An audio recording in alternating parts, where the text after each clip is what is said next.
అర్సెలార్ Mittal CEO Aditya మిత్తల్తో 2024 September 22 ఆదివారం రాత్రి 8:30 మాట్లాడిన 30 నిమిషాల జూమ్ కాల్ రాష్ట్ర భవిష్యత్తును మార్చేసిందని మంత్రి నారా లోకేష్ పేర్కొన్నారు.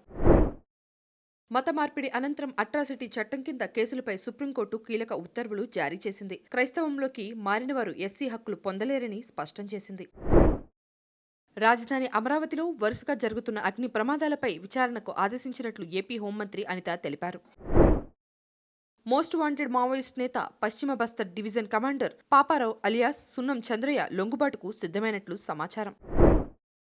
ఎల్బీ నగర్ నుంచి హయత్ నగర్ వరకు ఎలివేటెడ్ కారిడార్ నిర్మాణంపై కేంద్ర ప్రభుత్వ వార్షిక ప్రణాళికలో చేర్చిన తర్వాత డీపీఆర్ తయారు చేస్తారని రోడ్లు మరియు భవనాల శాఖ మంత్రి కోమటిరెడ్డి వెంకటరెడ్డి స్పష్టం చేశారు. బెంగళూరులో 3 వ్యక్తులు ద్విచక్ర వాహనంపై వెళ్తూ మద్యం తాగుతూ రోడ్డుపై హల్చల్ చేశారు. దీనికి సంబంధించిన ఓ వీడియో నెట్టింట వైరల్గా మారింది.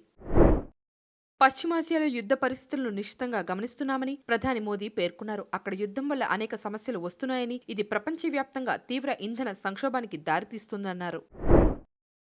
ఉక్రెయిన్ అధ్యక్షుడు జెలెన్స్కీ సంచలన ఆరోపణలు చేశారు. అమెరికా మరియు ఇజ్రాయెల్తో ఇరాన్ చేస్తున్న యుద్ధానికి రష్యా ఇంటెలిజెన్స్ సాయం అందిస్తుందని పేర్కొన్నారు.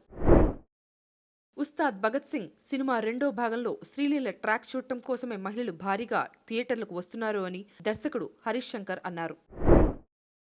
మరికొన్ని రోజుల్లోనే ఐపీఎల్ 2026 ప్రారంభం కానుంది. ఈ నేపథ్యంలో ఆయా జట్లు తమ ప్రాక్టీస్ను ముమ్మరం చేశాయి. Please subscribe to the channel and download the Politicos app from the links in the description.